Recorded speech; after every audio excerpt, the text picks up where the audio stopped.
خود کو خدا منوانے اور حضرت موسیٰ علیہ السلام کو غلط ثابت کرنے کے لیے فرعون اپنی پوری فورس یا پھر پوری آرمی سمیت سمندر میں داخل ہو گیا۔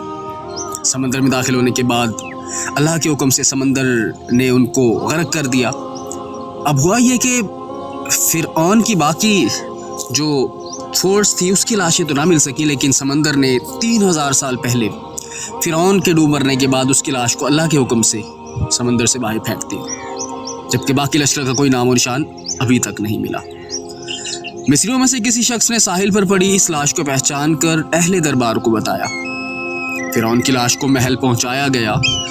درباریوں نے مسالے لگا کر اسے پوری شان اور احترام سے تابوت میں رکھ کر محفوظ کر دیا۔ حنوط کرنے کے عمل کے دوران اس سے ایک غلطی ہو گئی تھی۔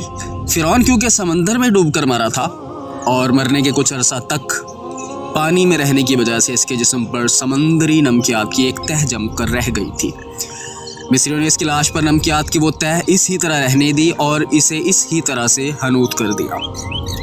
وقت گزرتا رہا، زمین و آسمان نے بہت سے انقلاب دیکھے جن کی گرد کے نیچے سب کچھ چھپ کر رہ گیا، حتیٰ کہ فرعونوں کی حنوط شدہ لاشیں بھی زمین کے تہوں میں کہیں چھپ گئی اور ان کے نام صرف کتابوں اور ان کی تعمیرات اور لوگوں کے ذہنوں میں رہ گئے۔ اس واقعے کے 2000 سال بعد اللہ نے اس دنیا میں اپنے آخری نبی اکرم محمد صلی اللہ علیہ وآلہ وسلم کو بھیجا۔ ان پر نازل ہونے والی آخری کتاب میں فرعونوں کے قصے بڑی تفصیل کے ساتھ بیان کیے گئے۔ اس سلسلے میں اس فرعون کا جسم محفوظ کرنے کی بابت آیت بھی نازل ہوئی تھی، جس کی سچائی پر سب اہل ایمان کا پختہ یقین تھا اور ہے، لیکن وہ سمجھنے سے قاصر تھے کہ اس خدائی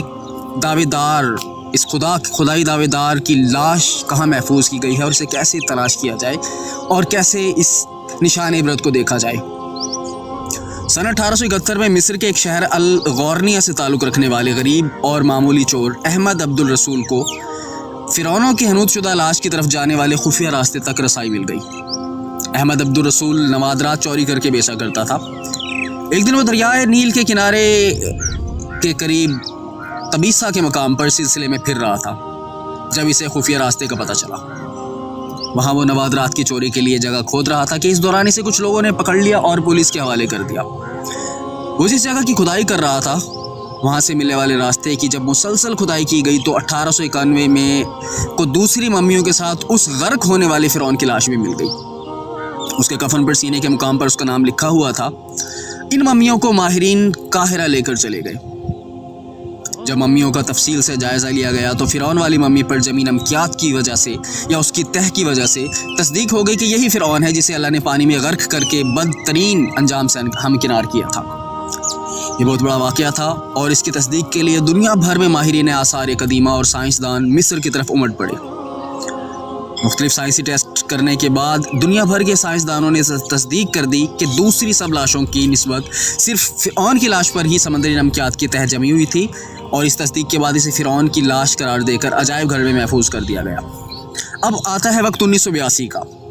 1982 میں فرعون کی ممی خراب ہونے لگی تو اس وقت کی مصری حکومت نے فرانس کی حکومت کو درخواست کی کہ فرعون کی ممی کو خراب ہونے سے بچایا جائے، نیز جدید سائنسی ذرائع سے اس کی موت کی وجہ بھی معلوم کی جائے۔ چنانچہ مصری اور فرانسیسی حکومت نے مل کر ممی کو فرانس لے جانے کا بندوبست کیا۔ جب فرعون کی لاش کو فرانس پہنچایا گیا تو ایئرپورٹ پر اس دور کے فرانسیسی صدر بذات خود حکومت کے اعلیٰ عہدیداروں، تمام وزراء اور فوج کے افسران کے ساتھ استقبال کرنے کے لیے موجود تھے۔ فرعون کی لاش کا استقبال کسی عظیم زندہ بادشاہ کی طرح کیا گیا۔ فوجی دستوں نے سلامی دی۔ فرعون کی ممی کو ماہر ڈاکٹروں کی ٹیم کے حوالے کر دیا گیا اور اس ٹیم کی سربراہی ڈاکٹر مورس بوکائی نے کی۔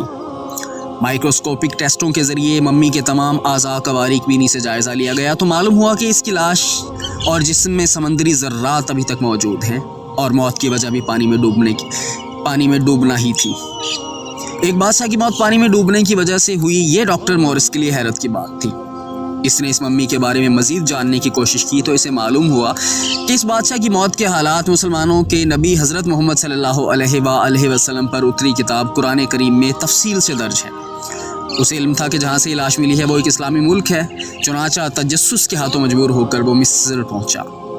وہ ایک سائنسدان تھا، اس نے اس معاملے میں مصر کے ہی سائنسدانوں سے مدد لینے کا فیصلہ کیا اور ان سے ملاقاتیں شروع کی۔